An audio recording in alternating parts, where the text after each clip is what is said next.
Hello everyone, हमारे YouTube channel law discussion में आपका बहुत बहुत स्वागत है। आज हम संपत्ति अंतरण अधिनियम 1882 के धारा 8 को समझेंगे और पढ़ेंगे कि ये धारा 8 कहता क्या है। तो चलिए स्टार्ट करते हैं कि संपत्ति अंतरण अधिनियम 1882 की धारा 8 कहता क्या है।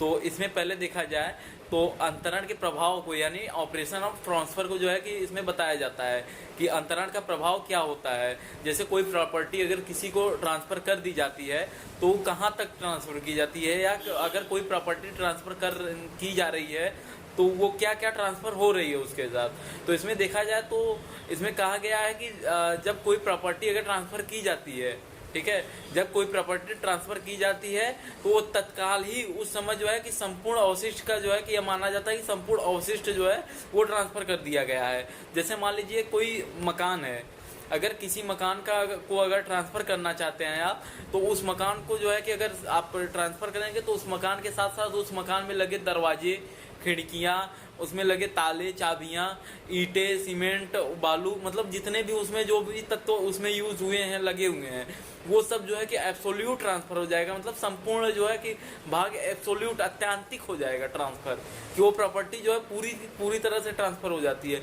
जैसे मान लीजिए कोई प्रॉपर्टी आप जैसे कोई ज़मीन खरीद रहे हैं या कोई ज़मीन आप ट्रांसफ़र कर रहे हैं, तो उस ज़मीन के साथ आप जो है कि उस ज़मीन का रेंट ट्रांसफ़र करेंगे, जो भी किराया आएगा वो ज़मीन का किराया ट्रांसफ़र कर देंगे। उसके साथ जो है कि आप अगर देखा जाए तो ज़मीन के किराए के साथ साथ आप उसमें जो है कि उसका सूखा अधिकार जो होता है वो आप ट्रांसफ़र कर देंगे, तथा उसमें सभी जो लाभ होंगे, जो भी लाभ उसमें पाए जाते हैं, वो सभी लाभ को जो है उसमें ट्रांसफ़र कर दिया जाता है।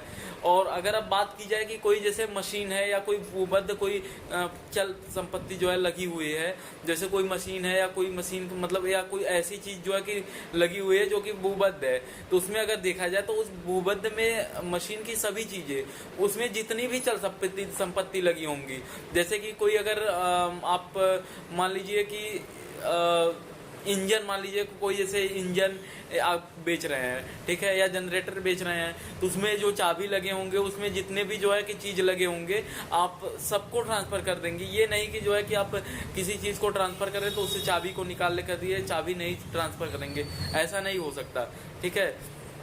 उसके बाद अगर कोई मान लीजिए अगर ऋण अगर आप ट्रांसफ़र कर रहे हैं तो उसमें जो जमानतें होती है वो जमानत भी जो है कि ट्रांसफ़र कर दी जाती है।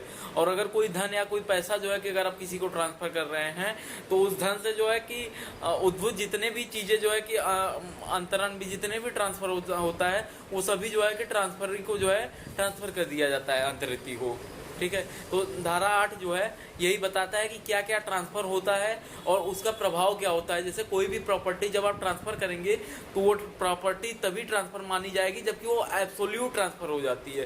पूरी तरह से जब तक कोई प्रॉपर्टी ट्रांसफ़र नहीं हो जाती है तब तक यह नहीं माना जाएगा कि वो प्रॉपर्टी जो है ट्रांसफ़र हुई है।